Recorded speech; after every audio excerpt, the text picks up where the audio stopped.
Hi everyone, how's everyone doing? Today we're going to be talking about winning, okay? How we're going to defeat the narcissist. As you know, it's the end of the year, okay? It's the last month of the year.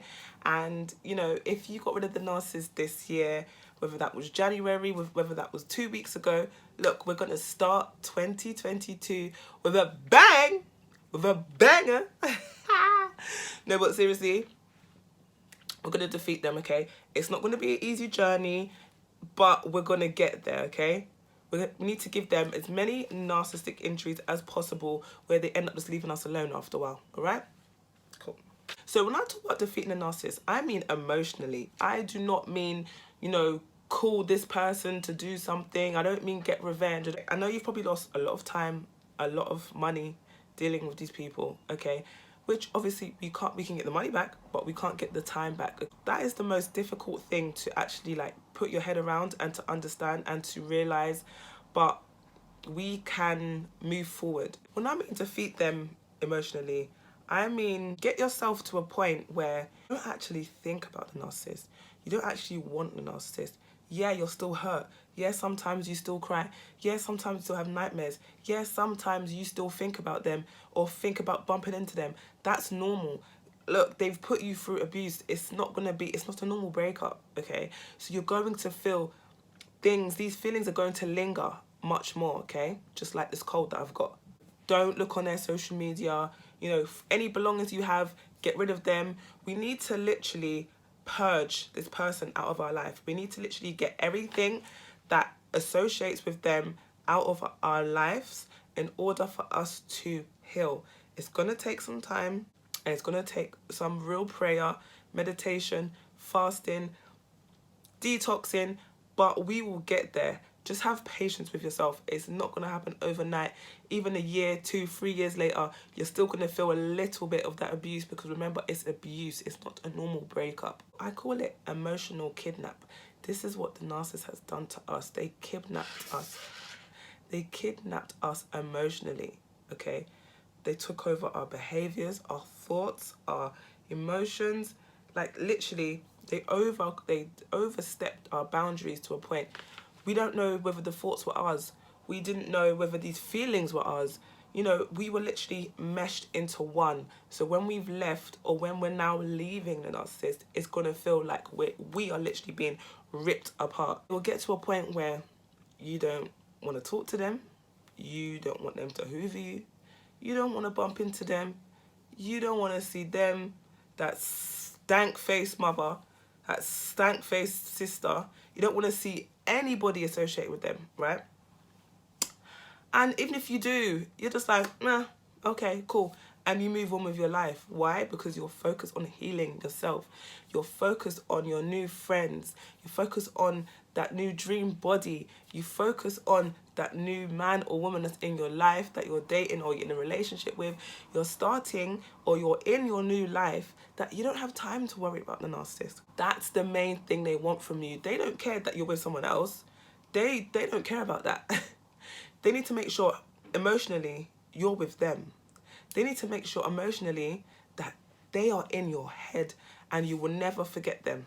I've even heard a narcissist tell somebody, I want to be the worst person you've ever come across. So they do these things to be remembered. Because remember, they ain't got no identity. Look, if it weren't for the treacherous things they done to you, would you remember them? Probably not.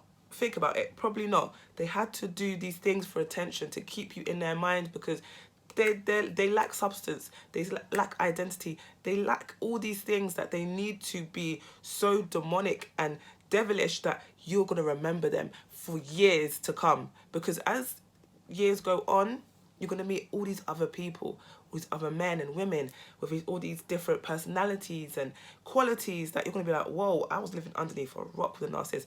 He or she weren't compared to these new people. Let's just say you bump into them. Let's just say you have to co-parent them. Maybe they are your parents. Maybe whatever the situation is, you have to contact them and you don't react the same way. They're going to know. They're going to know where you are emotionally. They are going to know, especially if they've done some horrendous things to you and you're just like, hi, how are you? And you keep it moving. They're going to be like, Does she remember that I tried to kick her out of that house?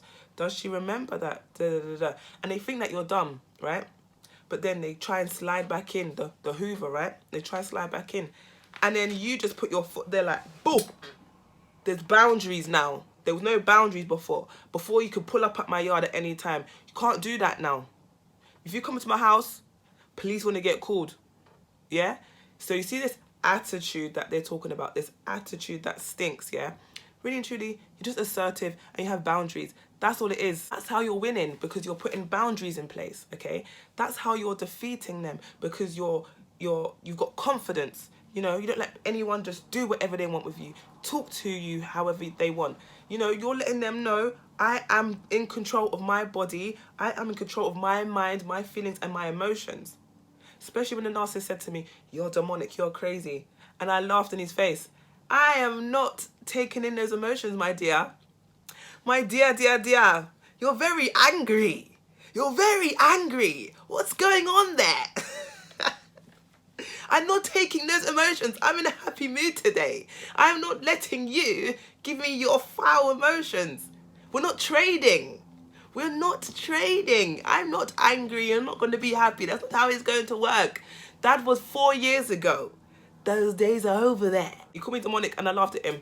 He got angry. He was like, ah. You're getting angry because you had control over me to a point it's actually embarrassing for me to even talk about. The amount of control you had over me. I can't even recognize the person I was before. Seriously. Because the control, like if you just change my emotions, you change my thoughts, my behaviors, like what is going on? You know, when you don't mind expressing yourself in front of them, it's freedom, okay? When I left the narcissist and my confidence started to grow, my confidence was very, very low, okay? It started to grow. This was early stages, so it was still very low, okay? He said to me, you think you're so nice, don't you? And in my head, I was like, no, because that's the way I usually react, right? I'm like, no, I don't, no, defensive. I was just like, you damn right, I'm the shit. Are you crazy? Have you seen me?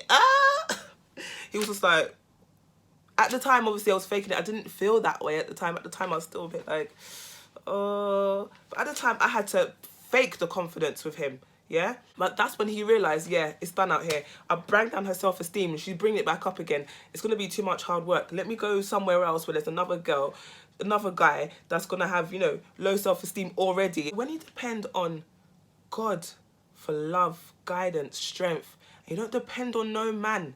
You don't depend on no woman. You don't have that best friend that you run to. You don't have that mother that you tell all your secrets to. Or you don't have that mother that you cry to every time you feel low. When you go to God only, do you understand that kind of freedom that you get? You don't understand that kind of freedom. Relying on people is what got me here. Talking about narcissists. Narcissistic best friends, narcissistic family members, narcissistic ex. Like, depending on people, you don't know what they're motives are, okay? So the best way to defeat these people is to depend on God, okay? Do your thing. Don't watch nobody else. We're not comparing over here. We're doing us, living our truth. And if someone doesn't like you, so what? You're not meant to be liked by everyone, okay? And when you realize that, you know, their evil words don't work, all these things just don't matter to you, and you're just you know, you've still got a lot of healing to do. Yeah, don't get twisted. But you've come a long way from that person that you were before. You know, after a while, they're going to leave you alone. They're going to come back and they're going to hoover and test the waters to see maybe you might be vulnerable. You might have broken up with that person, or you might have no friends, or whatever the situation is. They just come test the waters and see. But every time they come back, and you're stronger, and you heal, and they get another narcissistic injury, and they get another narcissistic injury. Oh, it's over, boo. Oh, it is over, boo. It's over for them. When you increase your value, and you heal, and you dedicate yourself to healing, dedicate yourself to God, there's nothing a narcissist can do. If you like this video, please hit that like button, please comment and subscribe, and I'll see you for the next video. Bye.